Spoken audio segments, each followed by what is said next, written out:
बच्चों, इस वीडियो में हम ट्रिग्नोमेट्री की ये टेबल बनाना सीखेंगे। इसकी ट्रिक को समझेंगे, कैसे हमें ये टेबल याद रखनी है। ठीक है, तो चलिए शुरू करते हैं। तो सबसे पहले हम क्या करेंगे, देखिए इसमें सबसे पहले हम ये साइन की रो को कंप्लीट करेंगे। साइन 0 डिग्री की वैल्यू क्या होती है, 30 की क्या होती है, 45 की क्या होती है, साइन 60 की क्या होती है, 90 की क्या होती है। पहले हम इस पूरी रो को कंप्लीट करेंगे। तो देखिए इसके लिए क्या ट्रिक होती है वो समझते हैं। ठीक है, तो देखिए इसकी ट्रिक क्या होती है। सबसे पहले हम क्या करते हैं, सबसे पहले हम होल नंबर लिखते हैं 0 से लेकर 4 तक।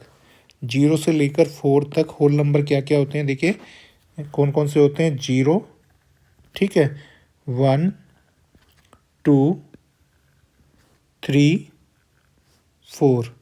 तो हमने ये 5 क्या लिख लिए हैं, होल नंबर 0 से लेके 4 तक। अब इन सभी को हम क्या करेंगे, 4 से डिवाइड करेंगे। इन सभी को हम क्या कर देते हैं, 4 से डिवाइड कर देते हैं। ठीक है, सबको हमने क्या कर दिया, 4 से डिवाइड कर दिया। ठीक है, अब 4 से डिवाइड करने के बाद क्या करते हैं, इन सभी का स्क्वायर रूट कर देते हैं। इन सभी का क्या कर देते हैं, स्क्वायर रूट। ठीक है, तो देखिए जब हम स्क्वायर रूट करेंगे तो ये जो हमारी फर्स्ट वैल्यू है ये क्या बन जाएगी, ये बन जाएगी हमारी, देखिए 0/4 है ना ये इसमें, तो 0/4 की वैल्यू 0 होती है और 0 का स्क्वायर रूट कितना आ जाएगा, 0। तो ये वैल्यू हमारी क्या बन जाएगी, 0। ठीक है, अब इसके बाद आ जाइए नेक्स्ट पर। वो देखिए 1 का स्क्वायर रूट, 1 का स्क्वायर रूट क्या होता है, 1, और 4 का स्क्वायर रूट क्या होता है, 2। तो ये बन जाएगा 1/2। अब सेकंड में आ जाइए, इसको पहले हम थोड़ा सा सिंप्लीफाई कर लेते हैं। 2 1 जा 2 और 2 2 जा 4।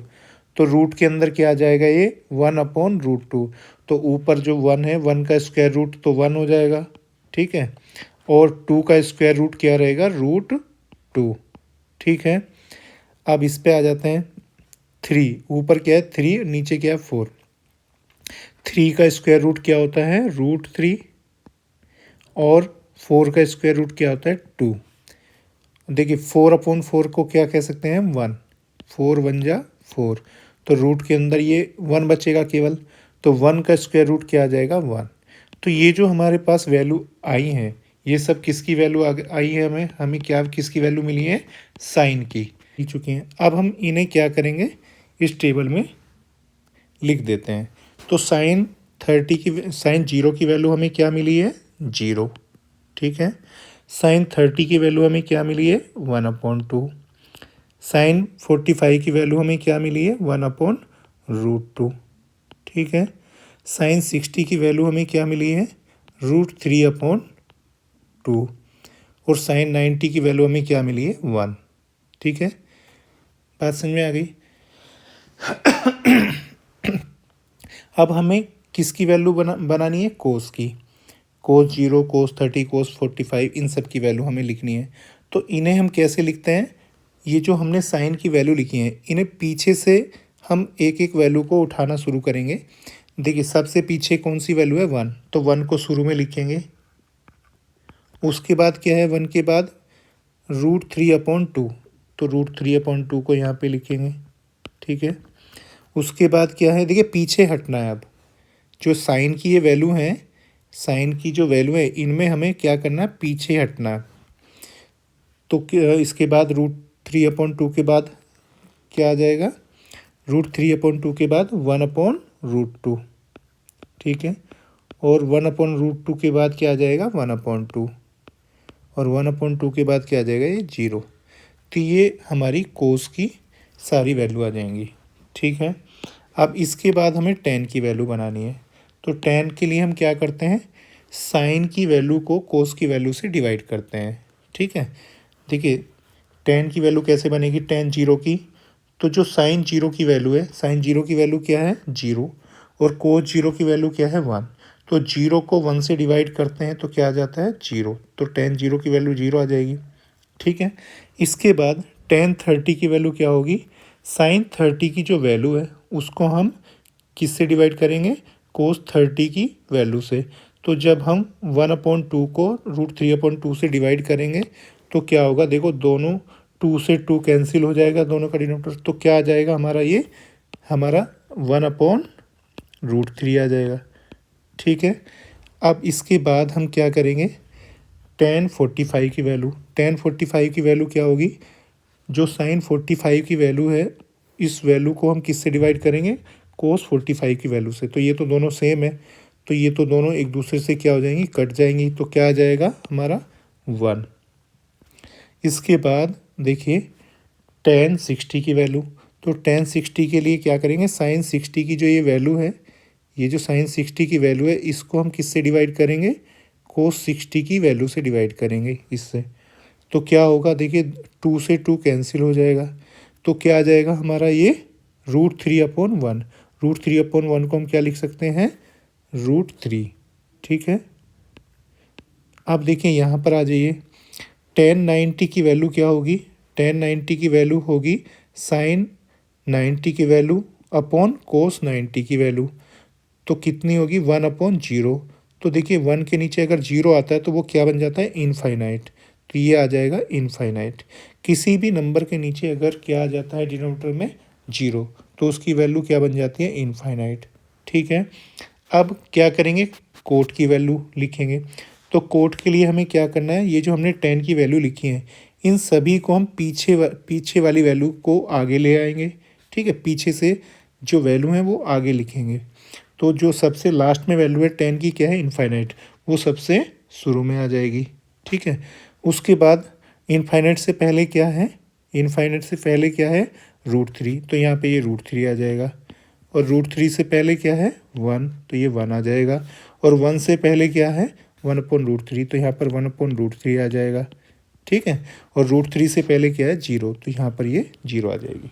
बात समझ में आ गई। तो ये कोट की वैल्यू भी हमारी क्या हो चुकी है, कंप्लीट हो चुकी है। अब हमें क्या करना है, सेक की वैल्यू लिखनी है। तो जो सेक की वैल्यू हम लिखते हैं, सेक के लिए हम क्या करते हैं, जो ये कोस है, कोस की वैल्यू का क्या कर देते हैं, रेसिप्रोकल, उल्टा कर देते हैं। न्यूमरेटर को डिनोमिनेटर बना देते हैं और डिनोमिनेटर को न्यूमरेटर बना देते हैं। ठीक है, तो कोस का रिलेशन किससे होता है, सेक से। ठीक है, तो देखो 1 का रेसिप्रोकल, 1 का उल्टा क्या होता है, रेसिप्रोकल 1 ही होता है, 1 का रेसिप्रोकल तो 1 ही होता है। ठीक है, अब देखिए इसका √3/2 का रेसिप्रोकल क्या होगा, √3/2 का रेसिप्रोकल क्या होगा, देखिए ये जो हमारा √3 है, देखिए ये जो हमारा क्या है, √3/2, इसका रेसिप्रोकल क्या होगा, इसका रेसिप्रोकल हो जाएगा 2/√3। ठीक है, और 1/√2 का रेसिप्रोकल क्या हो जाएगा, √2/1। √2/1 को हम क्या लिख सकते हैं, √2। ठीक है, और 1/2 का रेसिप्रोकल क्या होगा, 2/1। 2/1 को हम क्या लिखते हैं, 2। और 0 का रेसिप्रोकल क्या होता है, इनफाइनाइट। देखिए याद रखिए, 0 का रेसिप्रोकल करते हैं तो इनफाइनाइट आ जाता है, और इनफाइनाइट का रेसिप्रोकल करते हैं तो 0 आ जाता है। ठीक है, तो यहाँ पर ये इनफाइनाइट आ जाएगा। अब क्या करेंगे, कोसेक का लिखेंगे।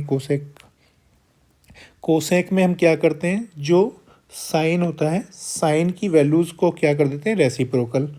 जो साइन की वैल्यू है उनकी वैल्यू को हम क्या कर देते हैं, रेसिप्रोकल, उल्टा कर देते हैं। न्यूमरेटर को डिनोमिनेटर बना देते हैं और डिनोमिनेटर को न्यूमरेटर। तो देखो 0 का रेसिप्रोकल क्या होता है, इनफाइनाइट, तो यहाँ पे इनफाइनाइट आ जाएगा। 1/2 का रेसिप्रोकल क्या होगा, 2/1। 2/1 को 2 लिख सकते हैं। और 1/√2 का रेसिप्रोकल क्या होगा, √2। ठीक है, और √3/2 का रेसिप्रोकल क्या होगा, 2/√3। ठीक है, और 1 का रेसिप्रोकल क्या होगा, 1 का रेसिप्रोकल क्या होगा, 1 का रेसिप्रोकल 1 ही होता है। ठीक है, तो ये हमारी टेबल कंप्लीट हो चुकी है। तो आप इसमें भी देख सकते हैं, ये जो हमने सेक की जो हमने टेबल बनाई है, ये कोसेक की जो हमने टेबल बनाई है वो कैसे बनाई है हमने, देखिए हम जो सेक की ये वैल्यू हैं, सेक की वैल्यू को आप पीछे वाली वैल्यू को आगे लिख दो यहाँ पर शुरू में, उसके बाद 2 को यहाँ पर, ये √2 यहाँ आ जाएगा, 2/√3 यहाँ पर आ जाएगा ये, और 1 लास्ट में चला जाएगा। तो अगर हम सेक की वैल्यू को ही रिवर्स करके लिख देते हैं तो कोसेक की वैल्यू बन जाती है। ठीक है, तो ऐसे समझिए आप, अगर आप साइन की वैल्यू लिखते हैं पहले, फिर साइन की वैल्यू को क्या करेंगे, रिवर्स कर दीजिए पीछे से, तो ये कोस की वैल्यू आ जाएंगी, और टेन की वैल्यू को रिवर्स करेंगे तो कोट की वैल्यू आ जाती हैं, और सेक की वैल्यू को रिवर्स करते हैं तो कोसेक की वैल्यू आ जाती है। ठीक है, तो ये इस टेबल की आप बार बार प्रैक्टिस कीजिए, और एग्ज़ाम में इसको एक रफ पेज पे बना लीजिएगा, कॉपी में एक रफ पेज पे इसको बना लीजिएगा, ताकि अगर कोई भी वैल्यू की ज़रूरत हमें पड़े तुरंत हम टेबल से देख सकें। ठीक है।